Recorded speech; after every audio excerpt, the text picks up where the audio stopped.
You wanted the best. You've got the best podcast, the hottest podcast in the world. The Chris Voss Show, the preeminent podcast with guests so smart you may experience serious brain bleed. The CEOs, authors, thought leaders, visionaries, and motivators. Get ready. Strap yourself in. Keep your hands, arms, and legs inside the vehicle at all times, because you're about to go on a monster education roller coaster with your brain. Now, here's your host, Chris Voss. Okay, let's see. I was writing down what he said. He said, get ready, strap yourself in. Okay, I think I'm strapped in. I'm ready. What happens now? Oh, wait, I'm the host is Chris Voss. The Chris Voss Show? Hi, guys. Welcome. It's me, the Chris Voss. Different intro every time, guys. We love having you on the Chris Voss Show. Welcome to ChrisVossShow.com. Thanks for coming by. We certainly appreciate it. Hopefully you wrote down the notes that the announcer gave at the beginning. Get ready. Strap yourself in. Wear your seatbelt. Make sure that you do what the airplane attendant folks do, where they wave their arms, and I don't know what else they do. I ignored the rest of it, like you probably did too. Well, welcome to the show. We certainly appreciate you guys coming by today. As always, refer the show to your family, friends, and relatives, the family that loves you but doesn't judge you, the Chris Voss Show. Go to goodreads.com/Chris Voss, youtube.com/Chris Voss. See the big 130,000 group on LinkedIn, the LinkedIn newsletter, which is pretty awesome. And also on LinkedIn, we just got access to those audio chat systems.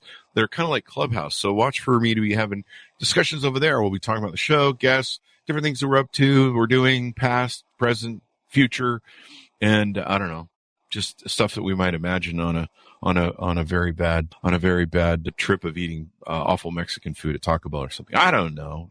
You never know what's going to happen over there. That's all I'm saying. Anyway, guys, we have an amazing woman on the show. She's an entrepreneur. She's a founder. She's a CEO. I'm sure there's a lot of other great titles that she has in her history. She's been running a massive company that she founded called Quintessa Marketing, and we're going to be having her on the show, talking to her today. Lauren is a sales and marketing management professional known for her passion for entrepreneurship and entrepreneurism probably too.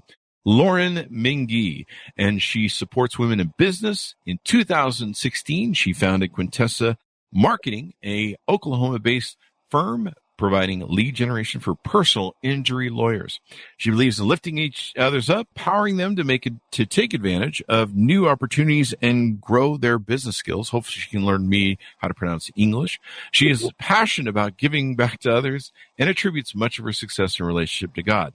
She frequently donates her time and resources to charities such as YouVersion Bible app, which provides free Bibles all around the world, and Reemerge, a pretrial diversion program for high-needs mothers in Oklahoma County. Welcome to the show, Lauren. How are you? I'm great. Thanks for having me. And thanks for coming. We certainly appreciate you coming by. It's Monday today, and Chris is learning how to speak, evidently. It's been kind of going this whole day. They give me 2 days off over the weekends, and they probably shouldn't because I get off the game, or I lose my ability to talk. One of the two. So welcome to the show. Give us your .com so people can find you on the interwebs. So it's just www.quintessamarketing.com. There you go. And so let's talk a little bit about you, kind of your past history. What kind of got you to where you decided to found this company, and how long ago was it? Tell us more. Yep. So started the company in 2016. I was actually flying back and forth to LA working for a law firm, and I was working as their just COO. I was helping their pre-litigation department help set up their law firm. And, really what happened is whenever I was in, I'd say 2008, I started working with a personal injury ad company, and I was helping them develop TV commercials. Mm-hmm. And then I started their SEO company and the SEO side. And pretty much, it was just a total God deal. As I saw one problem, if we would develop SEO, we would see that leads would go and the attorneys would bring in calls where their clients wouldn't stick with them. So they weren't sticky, and we saw their intake. There was a big issue, and they were being paid lower end wage. So what we did when we started Quintessa was, hey, let's pay our people. We start them at $18 an hour, but they also get paid like sales agents. So we have some making an extra $8,000 a month. Holy crap. Sales, just because they're signing up retainers for these law firms. And it gives the law firms, the ability to scale and focus on being a lawyer instead of, getting into the nitty gritty with the intake. That is awesome sauce. That is awesome sauce. What made you, really want to start your own business and do this yourself as opposed to continue working for the old law? I really feel like I saw a million ways not to run a company, and I wanted to do good and be able to kind of put my money where my mouth was, because what was really hard is I could make or want to make all these decisions, but because my name wasn't on the paper, I couldn't do it. And my daughter was one at the time when I decided to start my company. And I wanted to start something that had a legacy, and I wanted her to be able to see that and be proud of her mom and what she did. There you go. And, I feel you on that, because when I was young and I started working for people, for some reason I kind of had an entrepreneur mind. I was reading a lot of books and studying to be a CEO someday. And I studied a lot of business theory. And when I worked for other people, it would just make me mental, because I'd be like, like you mentioned, all the wrong things that you would see do. And, people that had different management styles, if you can call them styles. Or maybe wreckage might be more the word. But and I remember when I was a kid, I wrote about it in my book. I worked at a car dealership. And I remember I would go to the general manager and I'd be like, hey, here's some ways we could do things better. And he said, the owner of this car dealership spent $2 million to start this company and does it his way. And he's been doing it for, 20 years or something. He goes, so probably the best thing for you is to take your little ideas there, go get $2 million and do whatever the hell you want. And I was kind of like, well, that's an interesting way of ideas. But, you do reach a point where you're just like, you know what? I gotta own it. I gotta do it myself and do it right. Yep. I tell people, I can tell you a million ways not to run my company, right? I mean, it's trial by fire. And so, but at the end of the day, I think when you're invested in your employees and invested in the community and charity, right? If you have something bigger than just you and putting it in your pocketbook, I think you'll do well. Definitely. So, one of the things that I found when I come back from the day when I first started hanging out with attorneys with our companies, this was back in the day of the yellow pages, and the big thing for attorneys to have to do was, whoever could buy that back of the yellow pages and stuff. And of course you tried to buy your way to the front and, the big pages. And I remember talking to my attorney friends back then when, internet marketing started and different things. And I'm like, why don't you guys go do this? And they're like, well, there's laws against us advertising certain ways.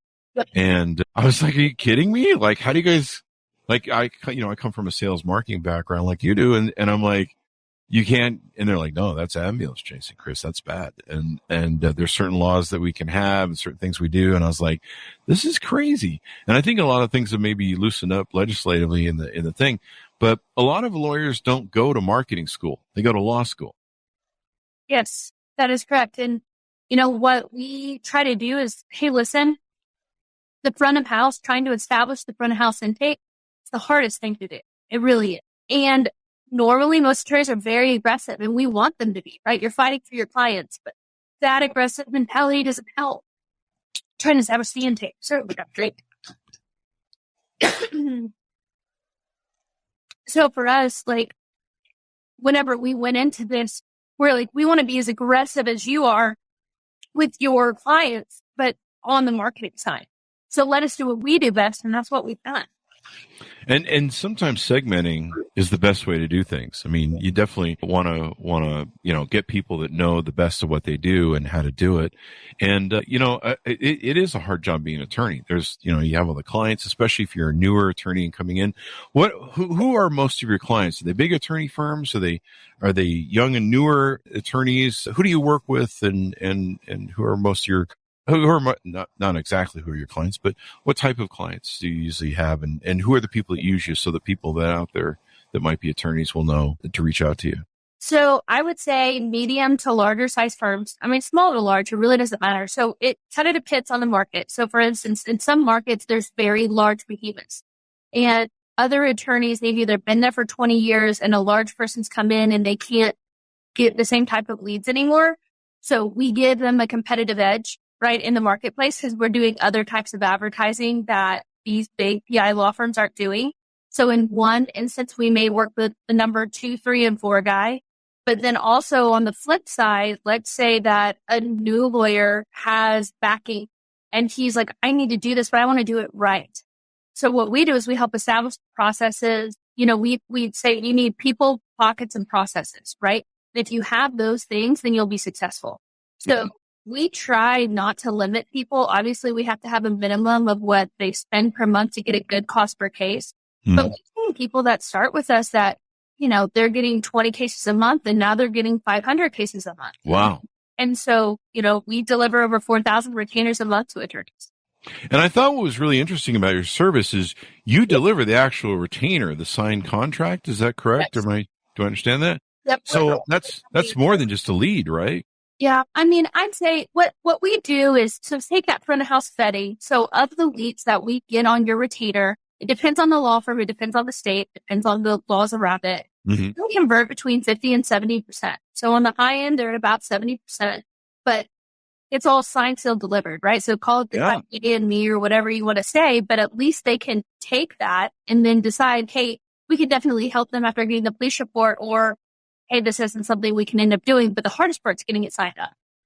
Yeah. I mean, getting them signed on the dotted line. That's real key in marketing and business. What areas do you cover? Do you cover all 50 states in America, or how does that work? Yeah, we're in all 50 states. We really are limited anywhere. We're really limited by dollars. So what's really hard is to find the right attorney that has the right, I'd say, values that match up with Quintessa, because we just don't want to help certain, just one type of attorney. We want to really make sure this is a partner. So for us, it's not about just getting bigger, because we give away half of our profits. And so we want to make sure that whoever we're working with, they have the same philanthropic mindset of it's not just about making, building their pockets or building their firm financially. And so we want to make sure we partner with the right people. Definitely. That makes a difference. When you said you give away half of your profits, tell me a little bit more about that. Yeah. So when COVID hit, right before COVID hit, actually, I had a big growth spurt, and I was sitting and we were listening to a message, and it was talking about just generosity. And I talked to my husband and I said, hey, listen, I want to start giving away a large amount of money. I'm like, can we give away like half our revenue? And he's like, you cannot give away half your revenue. Like, that's not, we don't make that. I'm like, well, tell me what I can do. Right. Because I just, big idea. So he said, you can give away half your profit. And so the minute that we did that, our business tripled.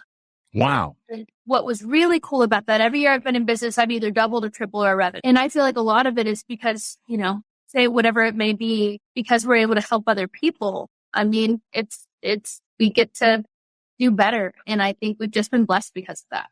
That is awesome. I mean, giving back is one of the most greatest things you can do as an entrepreneur. You can reach that point where you can give back, and then you can make a difference in your world. And then it's much more than, just building a business. It's making the world a better place on top of what you're doing in your business to help people. You offer two main services I see on your guys' website. Tell me a little bit about that. So, we offer the retainer side, right, which is just going out to the marketplace and doing that. We also have done consulting for different law firms, but I think our bread and butter, 99% of our business is just the lead generation side of things. We'll help attorneys if we're growing them and they need a new website or things like that. But we try to be a one-stop shop for them and steer them in the right direction. Mm-hmm. That's pretty awesome. You guys cover mass tort lead generation services? Yes, we do. There you go. So stuff like Mesophilia, Roundup, Zantac, all the different sort of class action sort of actions that are out there, I guess. Yep. Camp Legion's a big one right now. But really, if it's something that an attorney can make money off of, or a goal where someone's been hurt in an accident, we want to partner them with the right attorney. And I know we've had attorneys on before that have talked about lead generation. I know that, it's a big challenge to try, and especially with locales, with areas or zip codes, because people will type into Google attorney near me, or, injury attorney near me, or car crash accident, things like that. And being able to get targeted in that zone of being near or close to a proximity of zip code is a real big deal. Do I have that correctly? Or tell us maybe how you deal with that. So for us, ours is a little bit different. We do things differently in that we cast a really big net. So for us, we focus and target statewide. And then what we do is if an attorney, let's say, for instance, is in Oklahoma City and they get a lead in Tulsa, then we'll help them find providers or medical providers, whatever may have you. But now with COVID, people don't want to come into the office. They want to do everything over the phone. So in 20 minutes, I mean, it's pretty amazing. We're getting them to sign a retainer for someone they may have never heard before, right? Wow. That's sales. And so if we can do that and then we follow up with the client for 7 days, well, it doesn't matter where you're at because you're helping the client. What are your processes? And that's where I think that really comes into place. Yeah. So are you doing, it sounds like you're doing business with people over the phone instead of having them come to the office, and you're doing the internet thing of signing contracts and all that good stuff? Yep. So we generate most of our stuff through, Google, Facebook, YouTube, all of that. People call into our sales side over here, and it's based on this, and we qualify them and get them signed up on the lawyer's retainer, and then we live transfer it to the attorney after it's signed. Awesome sauce. Awesome sauce. That's great. And, a lot of companies when COVID hit, they were so used to doing that in-person thing, restaurants, you name it. And a lot of them didn't have websites set up to be able to handle, over business on Zoom and business over the internet and stuff. A lot of them weren't set up, and they had to scramble. So I imagine there were a lot of people that really needed your services when that happened. Yeah, what was really interesting is people in California, that was where we saw the biggest need, where we had lawyers calling us saying, hey, we know people are still driving, but we can't even go to the office. So all of a sudden they had to be virtual. Yeah. And had to, convince people pretty much. We were the only ones. I mean, Oklahoma didn't have a lot of COVID restrictions. We were considered essential. So we were able to stay in office. Mm-hmm. So we didn't have remote days, and we were able to provide, I think, a lifeline to a lot of these, where states were really, locked down with COVID. Yeah. California was really locked down. I think they in New York probably had the hardest lockdowns. And given the size of their populace, I mean, it's 12 million people, I think, in LA in the very closest radius. I've lived there. I've seen the traffic. But no, a lot of attorneys, they don't get prepared for marketing and everything else. I think one thing I heard you in an interview say is you also help, say, if an attorney firm wants to move into a new zone or expand in a zone, you help establish that? It is. So I'm a very competitive personality. I mean, that's just me. And so what I love is when an attorney will say, hey, I want to move into, let's just say Wisconsin. I have no billboards, no TV marketing. I'm like, great, you'll have a case in 24 hours. Like, wow. That to me is a pretty cool thing that we're able to establish. Our marketing, our turnaround time on getting them new retainers is 24 hours. That is fast. That is awesome. Yeah. And they're getting retainers. They're getting signed deals, good to go. They're just not getting like, here's a phone number of a guy. Right.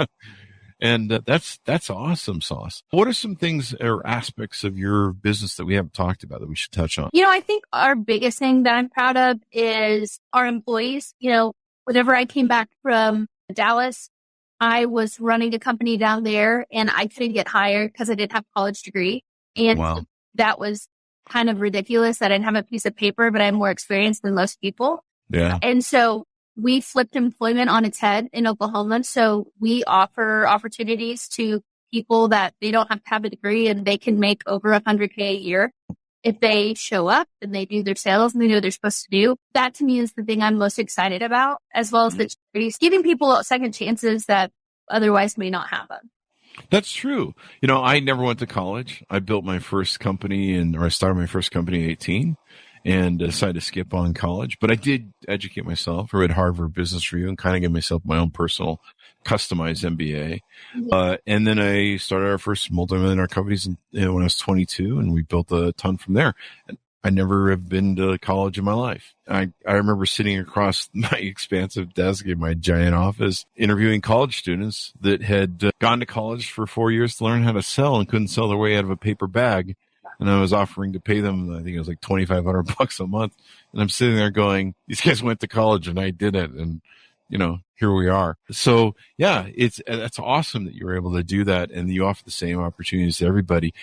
College is there's a lot to learn, and I don't discourage people from going to college, but yeah, it shouldn't be something that locks out of people of opportunities, because, I think Elon Musk is even famous for saying something along the lines of, just because you have a formal education doesn't mean you were educated, or something along those lines. I'm paraphrasing. On your business, so most people that might be out there that might be attorneys, what's the best way for them to reach out to you, for them to explore, seeing if, a relationship with you, your firm, might be beneficial to them?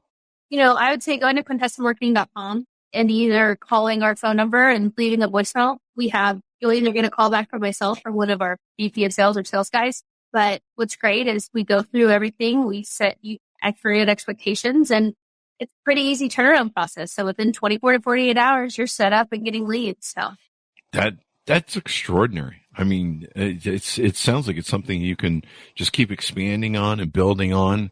And, I still know a lot of attorneys to this day. I mean, it's one of those things that sadly happens when you become successful. You need attorneys. And it's, the marketing is not their thing. They're very good at their legal paperwork, dealing with the courts and the rules and regulations of the courts and stuff like that. And of course, knowing, what they have to kind of know, but you have to know so much of it. I mean, there's so much of it you have to consume and get really good at and be professional with that. I've often looked at them, and kind of like when you're in a company, I mean, you as a CEO, sometimes you can't be the masters of everything in your company, especially when it reaches a certain scale. Talk to us about, there's one thing I was looking at your website, Empowering Oklahoma Women, where you're looking to invest $100,000 in local women-owned businesses and female entrepreneurs. You actually have a thing on your website, I believe, where people can apply for that. Tell us a little bit about that, please. Yeah. So as a female entrepreneur, I didn't have a lot of resources and I didn't really know. And it's just, to me, it's really sad because again, there were probably, I had at least 20 times where I probably shouldn't be in business just because of the bad decision that I made that I just didn't know about, or a promise that didn't deliver from a financial institution or whatever may have you. And I think that a female entrepreneur, entrepreneurs in general, but even females, there's not a lot of mentors out there. And I think that's super discouraging. And so for me, what I'm excited about is, hey, Oklahoma's a great state to live in, great cost of living. We have a lot of opportunities here. And if you want to do something and make an impact here and have something that to call your own and you're limited by finances, that's ridiculous, right? Like that shouldn't be something. So that's why we've opened it up to be able to do that. And I actually get to speak on our Senate floor in the next couple of weeks about the hardships we can go through. Yeah. In Oklahoma and just how they need more mentors. We did some studies and what we found out was like, it's more expensive for women to have daycare than it is to go to college right now in Oklahoma. And that's, to me, it's just super frustrating because you shouldn't be limited just because of something like that, whether it be daycare or things of that nature. So we're trying to make some changes here, make some good changes. Yeah, daycare has gotten extraordinarily expensive, especially after COVID, where it's just crazy. I don't know how people afford to have children. I can barely afford my 2 Siberian Huskies. They be in a house at home. We have 4 kids and 4 dogs, so oh wow. Yeah, we're working on it. Yeah. So is there a child for every dog? Is that the equation? It didn't end up being that way. We didn't think about it, but it was kind of where we're at.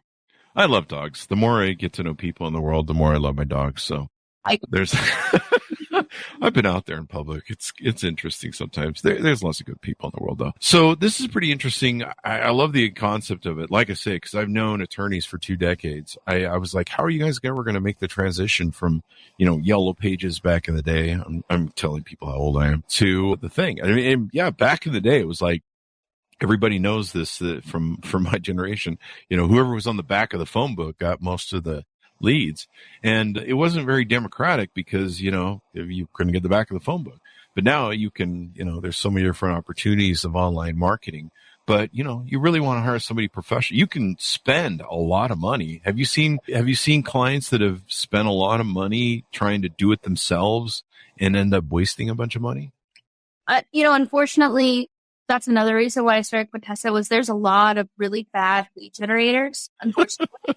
And so, we had heard, from one of our firms in California, they had either 500 or 600,000 in pending lawsuits of lead generators that took their money and ran. And it was a standard. Oh yeah. It's our annual, what? I couldn't believe that. And so, It's because in personal injury, they can if you have your processes down, you can make really great money, right? And they should, right? Yes. Lawyers should make great money if they're able to help their clients. So because lead generators know that, they can charge a pretty penny. And of course, they'll promise the world and then, most of them don't deliver. And so that's why, we don't have issues delivering. And why, my COO and my husband, they've now really pushed me like, hey, listen, we need to put Quintessa out there because we're doing this service to these other people going to these lead generators. They're getting taken advantage of, and it's just not fair. Oh. I wouldn't want to be running off with attorneys' monies because they have an easy ability to file lawsuits and stuff. So it's probably you would think so, but these lead generators, like when you do a little research and you just see like they've filed bankruptcy how many times? Like seriously, it's professional. It's like a game, huh? It is. Yeah. Wow, man. That is unfortunate. Well, it's good that companies like yours are out there doing this. And like I say, I've known so many attorneys that struggle with it and that need to do it. I love the attorney business. If I could go back to my youth in college, I'd probably be an attorney and I'd just be a great attorney.